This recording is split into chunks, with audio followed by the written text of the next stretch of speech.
My father took his mistress to my mother's funeral. After his affair caused her death. I don't even know where to begin. It feels like my entire life has been built on a foundation of lies. And now I'm just standing in the rubble. I need an outside perspective because everyone I know is either taking sides or telling me to be quiet for the sake of peace. My family was a fixture in our parish in Arequipa. If you know anything about Peru, you know that in smaller cities like this, your reputation is everything. It's currency. And our family was wealthy in it. Our lives revolved around the Iglesia de San Lázaro, this beautiful old church built from white Siller stone that practically glows in the sun. Every Sunday, we sat in the same pew, third from the front on the left. It was our pew. My whole life, the smell of old wood, melting candle wax, and frankincense meant home. It meant safety. My father, Ruben, was a pillar of the community. He was the guy who organized the parish's annual kermesse, who always volunteered to drive the elderly to their doctor's appointments, who everyone called Don Ruben with this deep, genuine respect.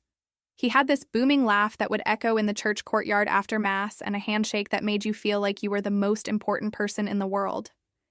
He was seen as a good man, a devout man, a family man. And my mom was the quiet heart of it all. She wasn't a public figure like my father. Her faith was a deep, personal, and silent thing. I remember the calluses on her fingers, one from her garden trowel and the other from the worn wooden beads of her rosary. She was kind, gentle, and the one who actually lived the values my father performed for everyone else. She'd make extra food for the family down the street who was struggling, without ever telling anyone. She was the one who remembered everyone's birthdays and patron saints' days. While my father was the face of our family's piety, my mother was its soul. Our life had a comfortable, predictable rhythm. Sunday Mass was non-negotiable, followed by a huge lunch at my grandparents' house where my dad would tell stories and everyone would hang on his every word.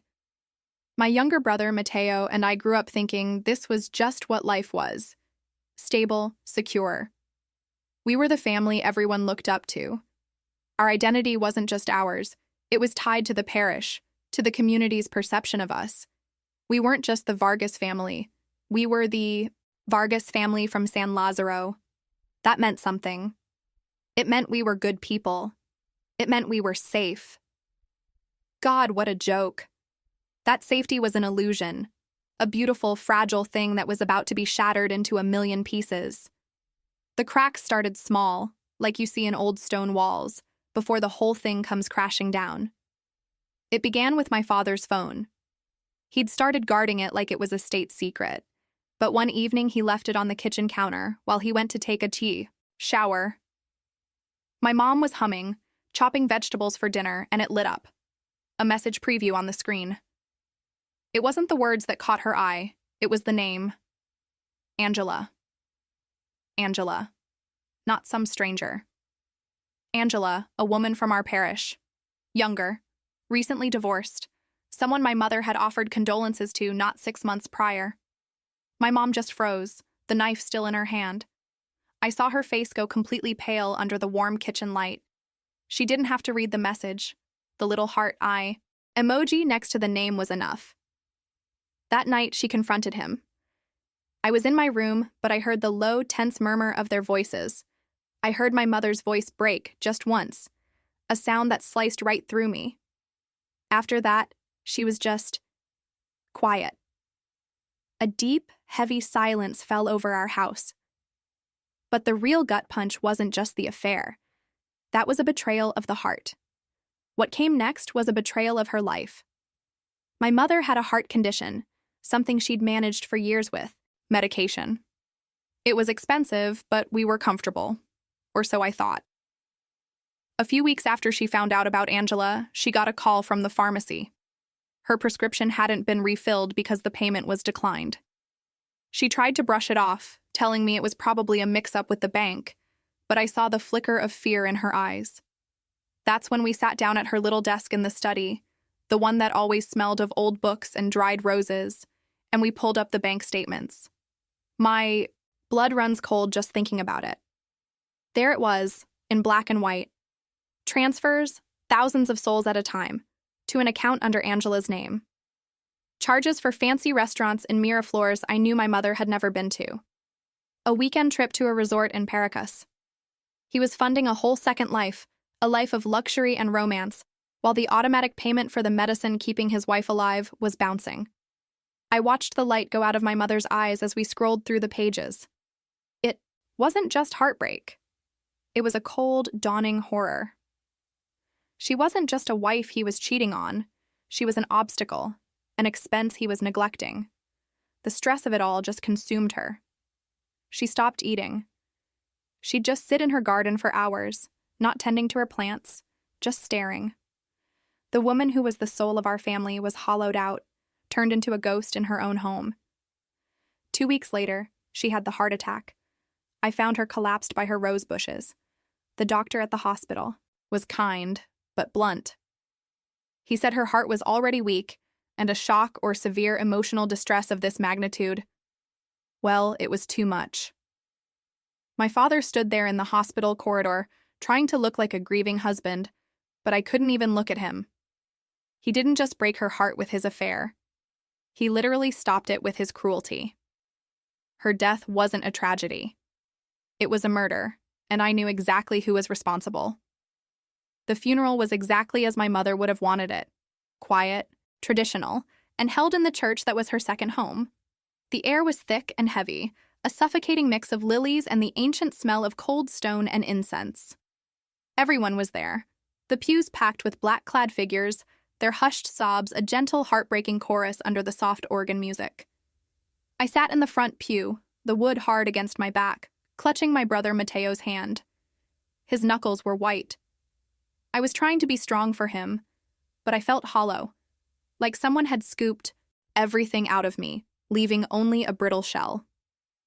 I stared at the dark polished wood of her casket, at the spray of white roses on top, and tried to focus on the priest's words, anything to stop the images of the bank statements from flashing in my mind.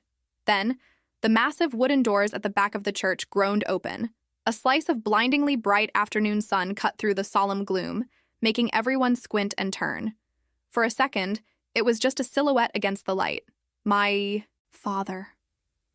Late to his own wife's funeral. A low murmur rippled through the pews, but he wasn't alone. As he stepped into the church and the doors swung shut behind him, the gasp was audible. It was a single, collective intake of breath from 200 people at once. He was holding her hand. Angela's. She was wearing a cream-colored dress. Not white, not black, but a soft, buttery cream that screamed for attention in a sea of mourning.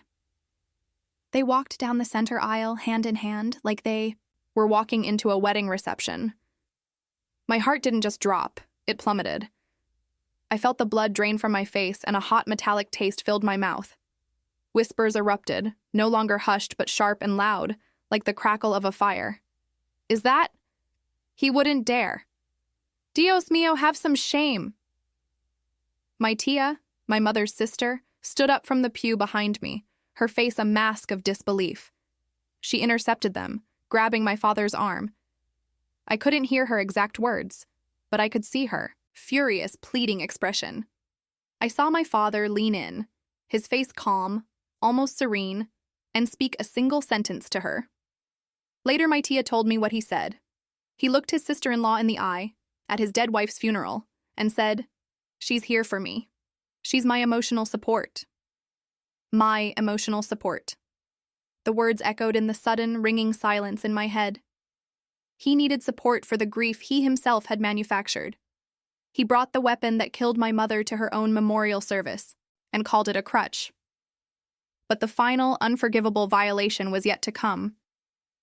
He led Angela to the front pew across the aisle from us, and after a moment, she stood up. Alone. She walked with this slow, practiced grace toward the coffin. My whole body went rigid. Every muscle screamed at me to get up, to tackle her, to drag her out of this sacred space by her hair.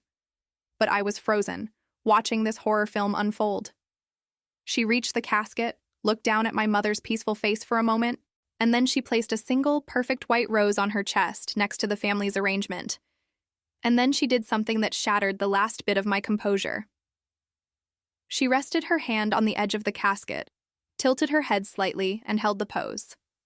Her expression was one of deep, performative sorrow, like a saint in a painting. It was a pose for a photograph that was never taken. A silent, smug declaration. I won. She's gone, and I am here. She was claiming this moment, this grief, this space. She was turning my mother's farewell into a prop in her own victory story. I swear to God, a wave of nausea so strong I thought I was going to be sick right there on the cold stone floor of the church. My stomach churned with a toxic mix of bile and grief. All the air was punched out of my lungs. My vision went blurry at the edges, everything narrowing down to that one woman and her manicured hand on my mother's casket. The smug, serene look on her face. A performance. She was acting for an audience, turning my mother's final moments of reverence into her own personal stage. My first instinct was primal. I wanted to scream. I wanted to launch myself out of the pew and tear that white rose to shreds, to wipe that disgusting look of fake piety off her face. The rage was a physical thing, a hot, roaring fire that started in my gut and scorched its way up my throat. I could feel my nails digging into my own palms, leaving deep crescent-shaped marks. But then I felt a tremor next. To me. Mateo. He was just 17 and he was shaking, his small frame vibrating with silent sobs. I looked at him and his face was ashen, his eyes wide with a kind of terrified confusion that broke my heart all over again. He was looking at me, waiting for me to do something, to fix this, to make it make sense. And in that instant, a horrible war started inside me. The part of me that wanted to burn the world down for what they'd done, versus the part of me that had to be the big sister, the protector, the one who shielded him from yet another trauma. Seeing his face, seeing that woman desecrate my mother's memory with her mere presence, something inside me snapped. It wasn't loud. It was a quiet, terrifying click. My grief, which had been this bottomless, aching sadness, suddenly felt different. It curdled, it sharpened, it grew teeth. The passive ache of loss transformed into a white-hot need for justice. This wasn't just grief anymore. It was a mission. My mother's memory wasn't going to be a footnote in their disgusting love story. Her life, her suffering, her death, it wasn't going to be swept under the rug of politeness and propriety. He was counting on our silence. My father was counting on the community's respect for the dead, for the sanctity of the church, to protect him. He was counting on us to be too broken by grief to fight back, to just sit there and swallow this ultimate act of disrespect.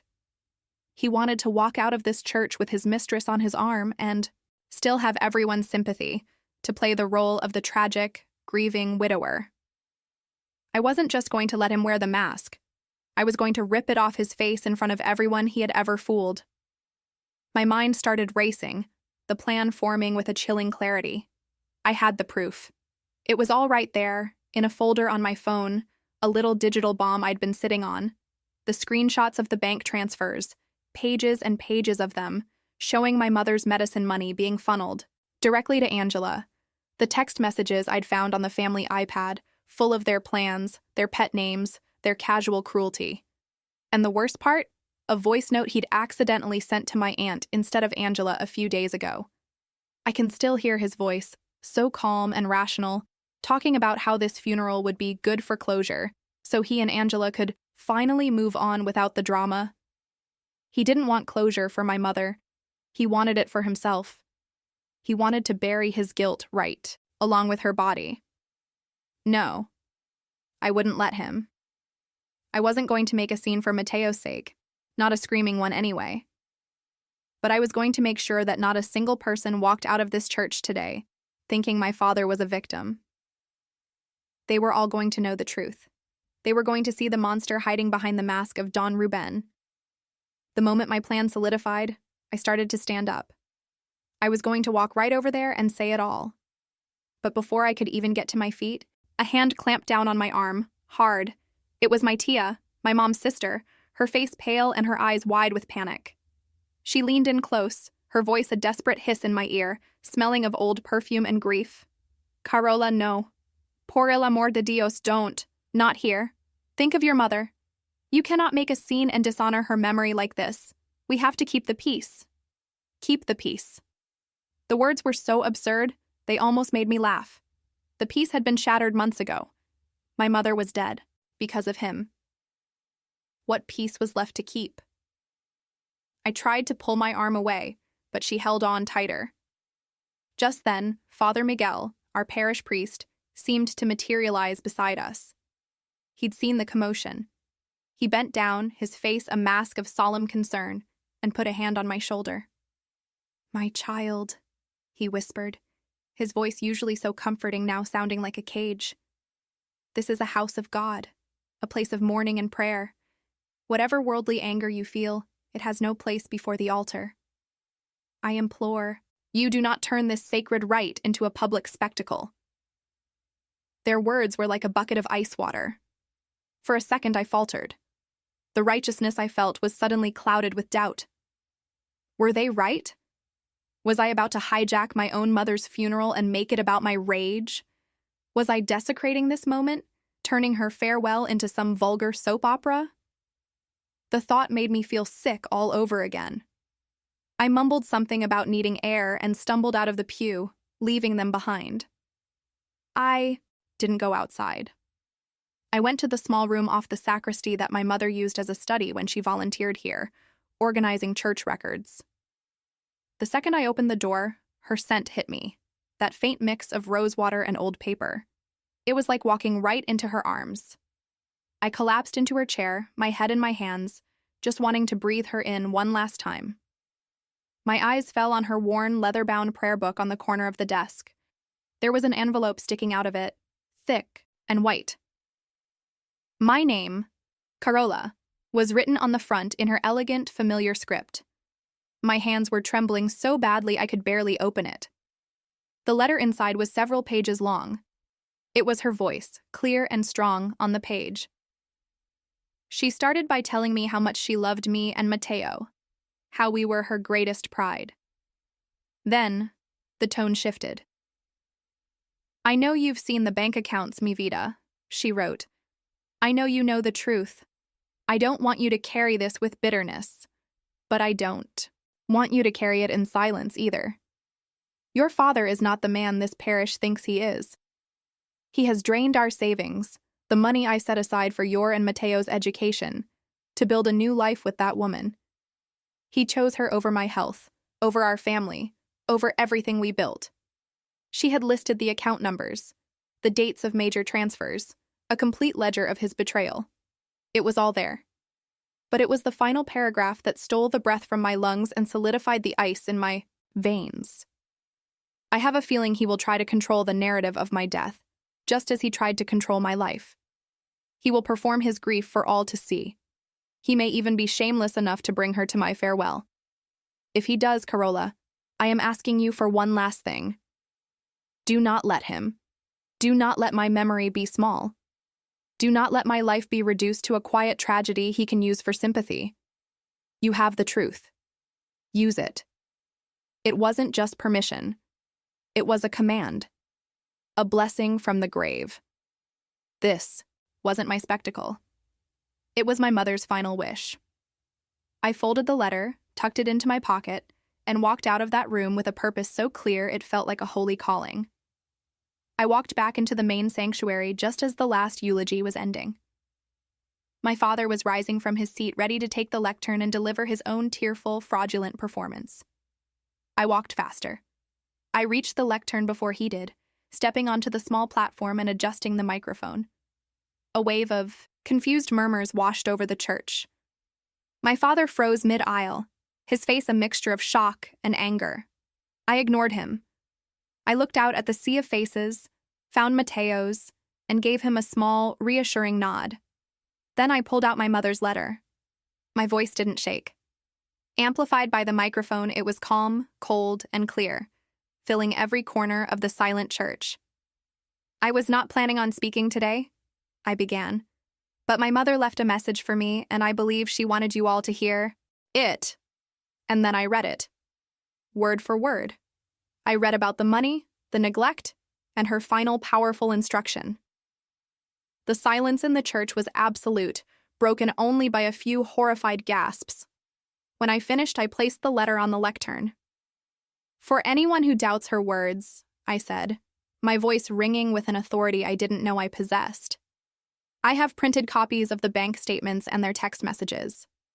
I will be leaving them on a board by the exit for you to see for yourselves."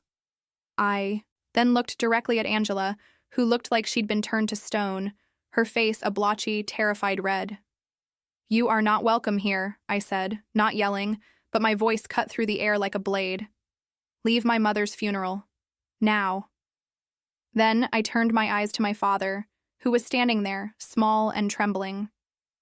"You can stay," I said, "but you will sit in the last pew, alone."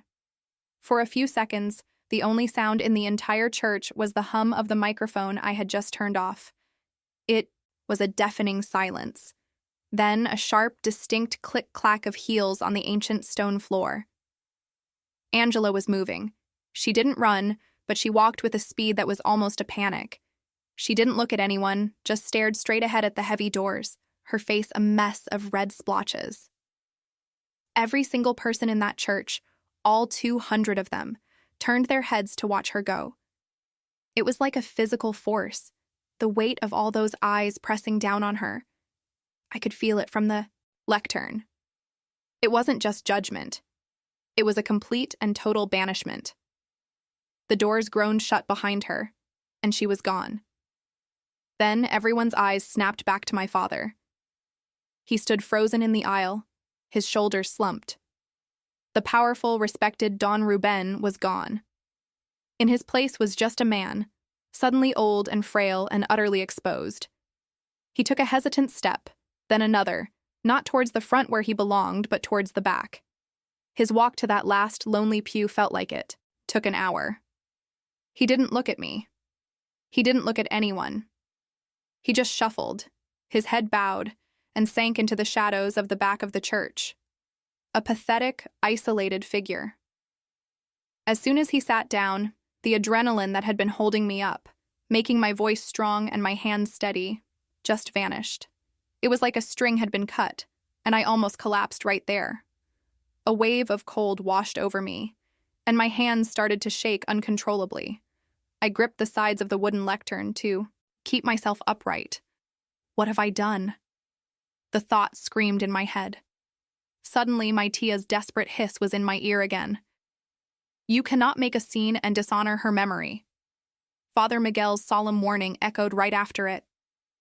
"Do not turn this sacred rite into a public spectacle." Looking out at the shocked faces of my community, at my own brother who was staring at me with a mixture of awe and horror, I felt a fresh wave of nausea. Did I do the right thing? Or did I just turn my mother's sacred farewell into a vulgar soap opera for the whole parish to gossip about for years? Did I let my own rage desecrate the one place she held most holy? The sanctity of the moment was gone, replaced by a raw, ugly human drama. My drama. I had made her death about my anger, my need for revenge. But then, through the fog of doubt, I remembered the feel of the letter in my hand, the weight of the paper, the familiar slant of her handwriting. I didn't have to read it again. The words were burned into my soul. Do not let my memory be small. My mother knew. She knew him. She knew he would try to twist this, to use her death as a prop in his performance of a grieving husband. She knew he would try to shrink her down to a tragic, silent victim whose story he could control. My spectacle? No, this wasn't my spectacle. This was me carrying out her last will and testament. I wasn't creating a scene. I was fulfilling a final, desperate wish from a woman who had been silenced for too long. I was refusing to let the story of her life be rewritten by the man who so cruelly ended it. He wanted to bury his secrets with her, and she had asked me, with her last breath on a page, not to let him. I hadn't dishonored her. I had honored her. I had given her a voice when hers had been stolen. It's been a few weeks now, and the dust is starting to settle, but not in a peaceful way. It's more like the fine gray ash that covers everything after a fire.